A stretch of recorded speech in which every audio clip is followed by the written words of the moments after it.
Hello, everyone. Welcome to this week's episode of ClueCon Weekly. Joining us this week is Brandon Suponchick, Chief Technology Officer at Aviture, and he has a very long career in the business and in engineering, so I'm very happy to have him join us today. Thank you, Brandon.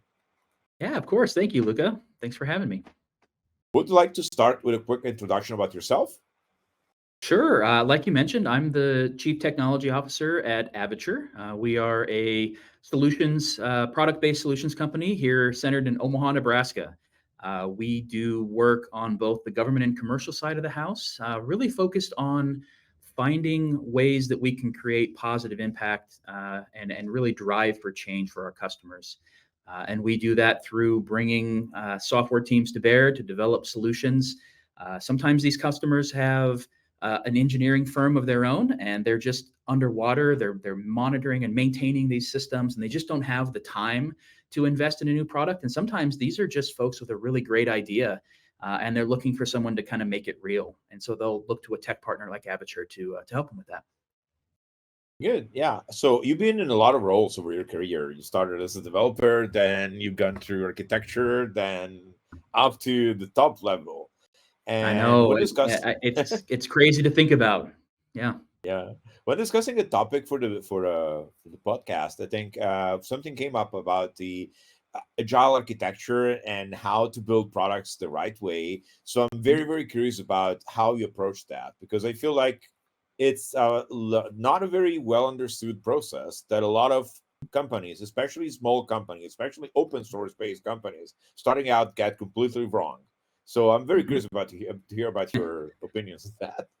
Yeah, and I dare say my opinions might be a little controversial on this, so buckle up, folks. But I think The best software opinions. architecture. Yeah, great, right? That's how opinions go. Yeah, I think software architecture is a really complex and technical topic, right? And there are people that are out there that are gonna talk to you about deep patterns and all of these things. Building evolutionary architectures and microservices and all of this stuff. And that's important. I think as an architect, your technical acumen is kind of a given. We expect that someone in that role is going to have the technical chops to be there. But I really see in today's like agile age, where you're working in a totally different way. You can't be in your office designing a system for other people to develop. You've got to be developing that system alongside them. You've got to be a technical leader, not a technical manager, not someone who can sit in their ivory tower and work solo. And so for me, when I talk to folks about the role of the architect, I don't focus as much on the technical side of things as much as I do on the leadership side of things. I think, my goal as an architect was always to be able to solve more complex and challenging, scarier problems, the kinds of things that like your team might not be able to solve today, or maybe you're the only one on the team who has the understanding to solve these problems, but that makes you the bottleneck. And in order to get to the really big, scary stuff, you've got to level that team up and you've got to get them capable to take on things that you might be the only one able to take on today. And so that's where I start. I mean, we could try to get people their architecture merit badges today, and I don't know if we're going to get there or not. We only have 30 minutes or so, but I do think we could maybe change the way people look at this role and have people really see it, especially in these agile teams, as kind of that mentor and leadership role. Absolutely. So, well, since as you said, we have limited time, I think a good approach to this will be what are you think the top mistakes teams make when approaching product development? Like, what do you see you're a Yeah. consultant, so you see that a lot. What do you see Mhm. most common mistakes we make? Yeah, so there's a few of them, but I think the big one is assuming that you have to get everything right on day one. I think for systems today, the pace of business is not going to get any slower, and I think we all need to brace ourselves. These AI-driven tools are going to just increase the demands that we have, but we need our systems to be able to evolve at the speed of business, just as well as the requirements are going to be changing at the speed of business, right? And so we can't be locking ourselves into a corner, but we also have to assume that things are going to need to be able to change going forward. And so I think the big thing that people should do is really take a moment to think through what are the decisions that you can make today that are going to be kind of static, that can stay consistent, and where do you need flexibility? Because everything is a trade-off, right? And oftentimes when we want a system that can evolve, you trade complexity for your ability to be flexible. And so you got to figure out which parts of the system, which complexities can you accept, which ones are going to maybe enable that flexibility going forward, and which ones do you need to just kind of take a step back and say, it doesn't matter what language we want to use today or tomorrow. If we can just agree we want to speak via these protocols and these established uh, object structures, then I can defer decisions like that later on. Now, most people settle for something like REST, right? And when you speak JavaScript and JSON across the wire, you get to infer the complexities of things like, what does null mean? What does undefined mean? What does an empty string mean? But those are decisions that you make in the moment. They make sense at the time, and they enable a lot of flexibility on the other end. And so that's the big thing, I think, is you got to go in and just understand, I can't be paralyzed. I can't wait for a decision, the perfect decision. The perfect decision will never be there, right? Because the needs of your business are going to be different tomorrow than they are today. And I think that's related questions. Let's go down that round, because that's something I've seen as a consultant. I've been a consultant for 15 years before joining SignalWire as effectively the internal consultant. So I keep working with companies. I see a lot of companies that tackle a project that's too large. For example, SignalWire, our product is telephony and telecommunications APIs. So we have customers who set out building something, but maybe what they set out to do is they set out to build an entire call center, top to bottom, everything in it, and they don't block it out in segments, so it's very hard to they're never done, and at some point they don't even finish. So how do you break apart a larger problem the proper way? Well, I don't know if there is a proper way to break out a larger problem, right? I think everything is contextual. I think the first thing that you want to do, especially as an architect, is to be effective in that role. You have to understand the business objectives as well as the technical side of the house. You have to take the time to build the relationships with the folks who are running the business, the folks who are out there selling, the customers of the business, understand what their needs are, so that you can make sure you're focused on the right parts of that problem at the right time. That's a skill that takes a lot of practice. You gotta build relationships with people, like actual humans, which folks in the tech industry are canonically a little bit introverted, and so sometimes getting out there and meeting folks, especially folks who have that kind of power dynamic shift, is hard and it's challenging, but it takes practice. And I think the most effective architects today are the ones who can have conversations with C-level executives about things that are technical in nature, about things that are non-technical in nature, and instill a confidence in you and your team that you can actually deliver the value that they're seeking. And with that relationship and with that business knowledge and that domain expertise that you're building, then you can help try to decide what parts of these problems do we tackle first. You can be the voice of reason in the room that says, I agree, we need that call center. And someday, isn't that going to be great? We will be so successful if as a company we have a need for a solution that's that big, right? But today isn't that day. And let's plan for that. But let's also make sure we're satisfying the customers that we have today, because our competition is out there and they're not building a call center, right? They're trying to be first to market. Yeah, for the record, I echo your sentiment that agile is a way to tackle a lot of these problems, including change management, or including, which is very important, agile gives you the peace of mind to adopt a solution, even if you're 100% is going to be the final one. Because if you keep overthinking, it never gets solved. Well, you're agile enough that, well, okay, yeah, we picked the wrong API, whatever, it's work, but we'll go back to it. But but you have to actually be given the chance to go back, right? And that's the thing that I think a lot of teams struggle with is they'll build something and they aren't building the relationship and the capital with the decision makers, so that they can have the conversation of, hey, we're doing something today to solve the problems that you have, but we see that this is only part of the solution. And we need to be on the same page with the the fact that we need to come back and wrap some things up here, right? Or this might need to change in 6 months if we see this type of scale that we're expecting. But on the business side, they see, hey, check in the box, right? I've got these capabilities. I'm satisfying these customers. Um, I can move on to the next thing, and they have a hard time coming back, and they don't want to hear a technical jargon as a rationale for why they come back. They want to hear business rationale for why they have to come back, and that's a part of building those relationships. Yeah, in fact, that's what I was going to ask next. Is you have extensive experience with that. Not all leaderships, especially non-startup leaderships. So startups usually come from backgrounds that are diverse enough that people have been working with agile or exposed to it. Especially non-startup leaderships have a hard time grasping how agile works, and to some people, it's even something that produces projects, or there's fear of doing things twice, which is not what Mhm. it is. How do you explain that to a known technical person when you To a have the chance in non-technical your person, front? that is really challenging.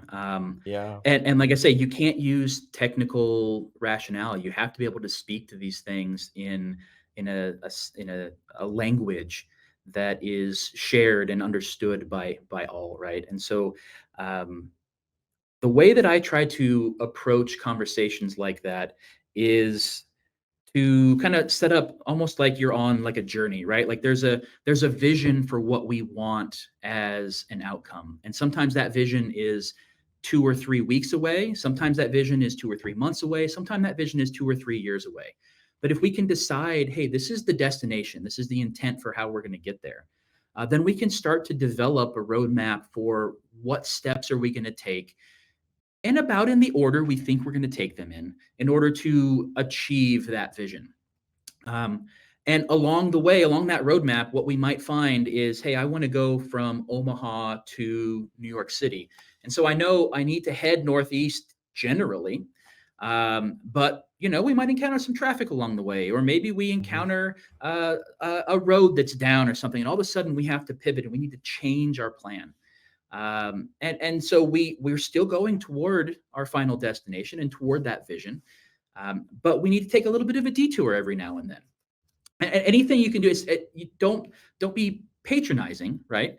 But find ways to communicate with folks where they understand we're on a journey that is going to take a couple of windy roads. We work in an industry of unknowns and complexity. And so there aren't just established solutions for all of these problems, especially if you account for all the things that are unique about your business. And so we're discovering these things together. And sometimes we're gonna hang a left when we should have hung a right. We didn't know that at the time, right? But that's normal. That's natural. The other thing I think your metaphor of road trip really resonates, because another thing I will add to that is that a good explanation is that to get from, I don't know, you're driving. I once I drove from New York to Chicago. We did it Mm-hmm. as a road trip slash sort of fun activity for the summer. We had a couple days to kill, and you don't, when you drive from New York to Chicago or whatever that's the distance, you have to go the whole way, and at some point in time you're in the halfway or at Mm-hmm. 1/3 or 3/4 of the road. You don't sit in the same spot and accelerate your car very fast until you suddenly pop up in Chicago a few hours after. Right. And that's how non-technical people sometimes approach development, especially of a product. Like they expect it to appear. Okay, so Mm-hmm. your team gave you an estimate of 6 months. They won't talk to you for 6 months. 6 months and a day that they show up, say, okay, so are we done?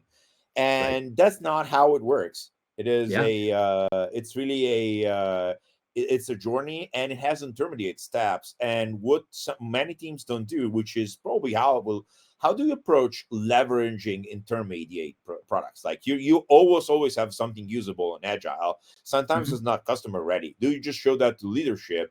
You try Mm-hmm. to productize it earlier, or will Mm-hmm. you wait? It's that's always a discussion. Like for example, say the call center people were talking about earlier, they might start with having agents that are able to make a call. So, Mm-hmm. and one call can come in and just talk to them. There is no routing, so call goes to the first available agent. there's a lot of people would think you should be done. I think you should give that to some customers as early as possible. What's your take usually? Release early or wait for? Yeah, I think I'm somewhere in the middle. I think the most important part that you need to assess is not like when do I have the soonest amount of possible value, but when do I have something that can actually deliver real value for the end user? A lot of times when you start a project, the first thing you do is you add an ability to log into the system and you solve things like how are we going to deal with permissions and all that, right? And at the end of the first sprint, you have a login page that you can look at me. I can put a username and a password in. I can sign up. I can reset things. That's no value to anybody, right? And so Mhm. you've got to be able to gauge, okay, that somewhere along that journey that isn't the very end, where do I have something that truly is valuable to the business and to the customer? And then I agree with you. Get that out there and start to gather feedback. You don't have to do a wide release to every potential customer that you have out there, but the sooner you can get feedback on are we delivering the value that we intended to, I think the better off you are. But it truly needs to provide real value to the end user. It can't just be, oh, look at me, I've got the first two or three things that I might need to be valuable. I can take a call, but if the call can't be routed to me, like what value is there to that call center, right? I've got a whole bunch of people that are sitting there waiting for someone to reach out and touch them, and nobody's ringing. So you've got to actually have more of that end to end value. But you don't need that whole call center system, right? I don't need to be able to monitor those calls. I don't need to be able to have transcription, all of these other kinds of services that you might expect from a modern call center product these days before I can get out there and get people answering calls. I do need to, be able to get them a call though. Yeah. Well, I mean, there's when I was checking out your profile and so your very interesting talk at Nebraska Code 2023. And there is one thing that stuck with me, which is one of the points you were talking about is how to influence software architecture outside of the code base. Mm-hmm. That's really something that I feel a lot of, again, non-technical or even technical people struggle to do because it feels like they feel like they're powerless. So okay, I'm just giving you instructions, but I can't do anything else. Like how can someone contribute to your architecture to be really valuable to it without being a programmer? Yeah.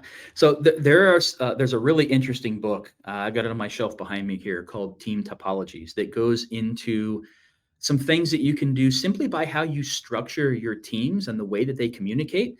That really leans into Conway's law, and Conway's law is you can go out there and look it up. I'm going to do a terrible job of trying to describe this, but in essence, it says that the architecture of a system mimics the communication channels of the system. And so if you have small teams that are each responsible for small components of that system, those teams are going to have to figure out ways to have communication lines between them, and that's where the whole microservice architecture kind of comes into play here, right? You've got a team that might be responsible for two or three of these systems, or the components of the system. And if you set up well-established patterns for them to communicate as teams, right? They've got standard ways that they document, standard ways that they share information amongst one another. They're organized as self-contained units. They're responsible for the uptime and the support and sustainment of what they produce. Then the system that team produces is going to have a lot of those same attributes. It's going to Yeah. be more self-sustaining because they don't want to be the ones at 3 a.m. getting the phone call that service is down, and they need to get up and go and take care of it. So they're going to invest in their best interest. And so it's a really interesting paradigm that you can actually say, hey, what do I want this? What's the architectural goals of the system that I have? And how can I influence those simply by how I organize the people that are developing that system? So that's one thing that I think is a really effective approach. The team is big enough to be able to take advantage of something like that.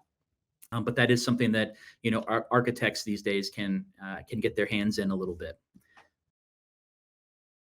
So, well, I'll drag you into conversation you don't want to have, but well, maybe you Ooh, do. I I'm mean, so excited. Yes. what flavor of agile?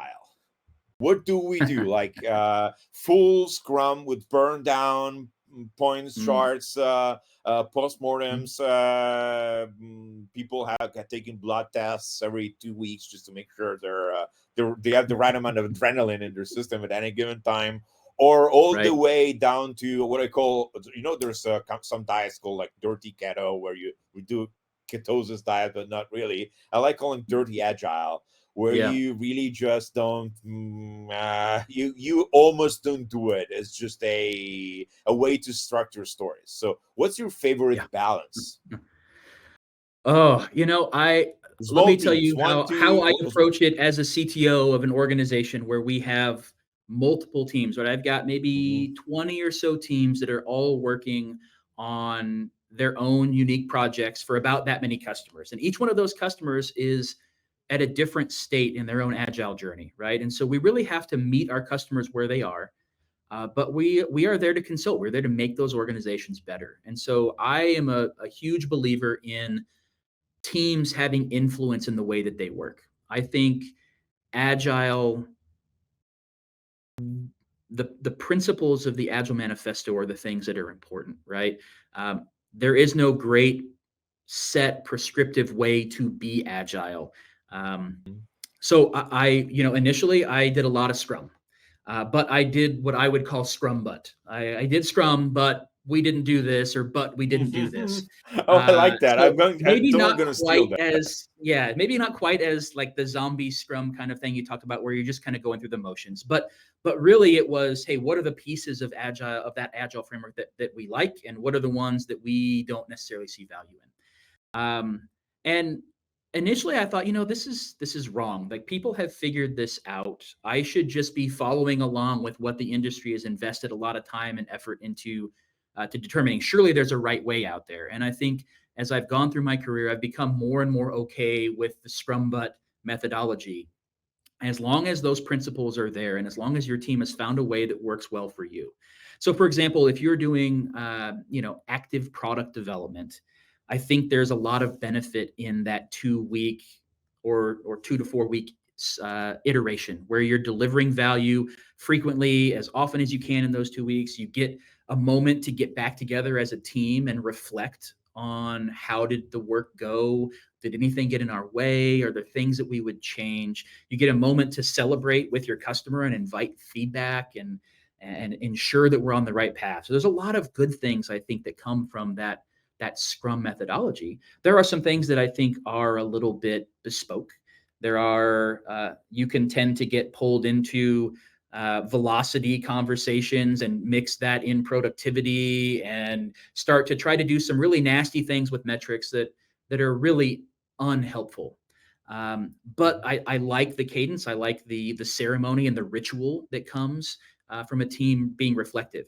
But if you're in a support and sustainment mode, um, doesn't necessarily have the best of alignment. Maybe you would consider more of that Kanban style, where you're still going to have those moments to reflect and plan and all of that. But what's more important to you is that you're working on the absolute most important, most critical, brightest burning fire at the time. A colleague of mine talks about it. Sometimes, some days, it feels like somebody's walking around the office lighting trash cans on fire, and you never know which trash can is going to be on fire. But you got to be there to put the right ones out, right? And so that's what I think a Kanban style kind of gets you, is you can reprioritize way more efficiently in a mode like that. And so again, it really depends on how does your team determine their best way of working, and give them guardrails and expectations, but not like mandates. That's kind of how I approach this type of thing here at Aviture. Yeah, I think so. Two things. One I agree with, and one I don't agree with. First of all, I agree on not enough team reflecting on the actual process. Like, I many times at the end of a sprint, I see people. Well, everybody talks about what happened with the code base. Mm-hmm. Sometimes you have to stop and also think about, well, maybe it's not so much what happened with the code base, but the process was not fitting what we were trying to achieve. So the reason why, I don't know, if you're doing points based scrum and you establish that someone roughly can do 12 points a week and you've given them 40, that's not a problem with the code base or with the person. You've literally just done it wrong. It's just, But Yeah. that's an easy I, example. Sometimes it's harder to yeah. spot, but it's easy to figure out. The other Yeah. thing I disagree with is I think velocity does add a modicum of urgency to Mhm. some types of teams, especially when you're talking to, I call them the true programmers, like people who live in C code, C sharp, high performance, kernel level programming, that kind of stuff. Mhm. If you don't have a little bit of velocity mixed in, Mhm. they tend to fall into patterns of looking for the perfect scientific solution for everything the first time, Yeah. and there's not enough, as a project manager, there's not enough drive to actually get something out to the customer. That's Mhm. less effective on people who are already do things that are in the hands of customers. If you're a UI developer, it's clearly evident whether or not the customer is happy. They are the ones clicking your buttons, and it will tell you this Mhm. button doesn't work. But Yeah. at the kernel Yeah. level, I I actually don't know, think maybe there's a we're in soft a bit more of velocity agreement metric. there. Oh, sorry. Yeah, I apologize. I spoke over you there. I actually think we're in a bit more of an agreement than maybe than you think, because my point on velocity is I think velocity is a planning metric. It's not a productivity metric, right? It's a measurement of reality of about how fast a team can realistically move. And so if you're using that as a gauge to say, what does the team believe they can accomplish and commit to over the next couple of weeks, then I think that's great. But where I think it gets dangerous is when people see story points as things to be gotten credit for, and or things that are attributed to someone's individual productivity. I mean, it's a team-based metric, and everybody has those moments when they're working on something that's more or less complex. Um, but those metrics can be weaponized, right? And so I think as long as we utilize velocity as a gauge for what is a team's likely capabilities, I think it's great. Um, I've just too many times have I seen it be turned into, well, based upon our numbers, we expect every one of our Mm, people on our team to yeah. be assigned 8 story points per sprint, and you only have 4 story points this sprint, Luca. What's going on, right? And that's where I think it gets dangerous. I think agile gets dangerous that way. It gets dangerous in a lot of ways because it's when you do, especially the post sprint analysis, like what happened, what went well. Everybody needs to leave the ego at the door, otherwise things get ugly very quickly. Mhm. You had a developer who had 8 points and only did six. Let's figure out why. I don't even care why you did 6 points instead of eight per se. All right, I want to know why. I don't want to Mhm. say that's a problem or not. Just let's Mhm. check it out. We probably gave you too much, or one of the stories was misestimated. Done. Mhm. Same time, the managers need to be aware that is not a productivity metric. Velocity is not productivity. That's probably Yep. the only slide we should have here. Like, do what you want, but velocity is not productivity. Done. Yep. We're done with the I, podcast. We can leave. boom, we did it, right? Yeah, Yeah. you talked earlier about how do you describe something that makes sense to the programmer in ways that make sense to others. With the estimation, I always love going to folks and asking them. So if I were to come to you and said, Luca, uh, I want you to give me an estimate on what it's going to take for you to run down the street to the grocery store and get a gallon of milk, right? What would that be in your mind, right? And so in their mind, they're going to go, okay, well, it takes me usually 3 or 4 minutes to drive to the grocery store. I know right where the milk's at. I'm going to go right to the back. I'm going to grab that. Might need a Snickers on the way. We'll get that taken care of. We'll get checked out, get back to the house, maybe 20, 25 minutes. And then you start to throw in the what ifs, like, hey, now there's an accident in the typical route, and you didn't expect that. Or you get to the store and hey, they're out of the type of milk that you want, or it's not on the shelf, and you have to go and get someone to go back and take a look and see if there's anything in the back. Or you get distracted by the sushi that's sitting on the side right back there by the milk, and you decide you're going to take a stop and see what they've got there. All of these things are absolutely things that could happen. And if we can't estimate something as simple as going to the store and getting a gallon of milk and bringing it back, how in the world are we going to estimate something as complex as developing a new business capability that's never existed before? And every now and then you'll get people that oh, I get it, and every now and then they don't want to hear the excuse; Mhm. they just want the answer to why did Luca only do 6 points instead of 8. But finding ways to communicate about that kind of thing is really the critical piece. Yeah, the that's always been the problem with agile in general. Not even the problem, like the challenge with agile only produces positive effects, in my opinions. Mhm. The challenge has always been communicating to the known technical stakeholders, because technical stakeholders usually will get it rather quickly, unless you get the transfer student from a big corporation. Transfer student meaning someone, some director level from one of the large telcos, which are one of the most static companies in existence, who shows up and suddenly demands someone write up a 70-page manual on what's going to happen before we start development. Yeah. You usually just I go talk to them and say, hey, you know what? But this is not how we work here. And they usually get it rather quickly. But non-technical people, that's hard. It's hard, but this is where those relationships come in, right? This is why I keep talking to folks in the architecture space, especially about the value that you bring to the team beyond just your technical chops, right? I mean, the capital that you're investing in building those relationships, have those people see you as Brandon and Luca instead of Mhm. just some tech guy who's coming to me with excuses. And it's really hard to be a jerk to someone that you see as a person, especially face to face. And so this is maybe it's a little nefarious on our part, but really this is the value of what we can bring simply by building the relationships with folks and investing a little bit of that time. I mean, time is your most valuable asset, and you always have to be very picky about where you spend it. I lean towards spending it more in investing more of that in the people that I work with, and I think that has paid dividends for me as an architect over the years. I totally agree. Well, Brandon, thank you so much. I mean, it's always great to talk to an agile expert, dispel some of the myths, and help out people getting started. Of course, this applies differently to large scale teams and smaller teams. Although, one of the tenets of agile is large teams are not a good idea. You always want the good size. So, it is always a. So, are you speaking at any conferences anytime soon? I am, yeah. I am actually giving the talk that I gave last year called The Agile Architect Building Product from the Trenches, Not the Tower. I will be speaking at a local meetup here in Omaha here in a couple weeks. I'll be in Kansas City, Missouri, giving that talk in June at KCDC. And then I'll be back at Nebraska Code in July, giving a new talk called What to Expect When You're Expecting a Promotion. And we'll see how many people in the audience, reflect on the book and give me a little bit of a chuckle. And then I'm hoping to get a couple more of these conference speaking slots here before the end of the year. So, Nice. Well, then looking forward to seeing you talk. And yeah, well, for now, Brandon, thank you very much for joining us today.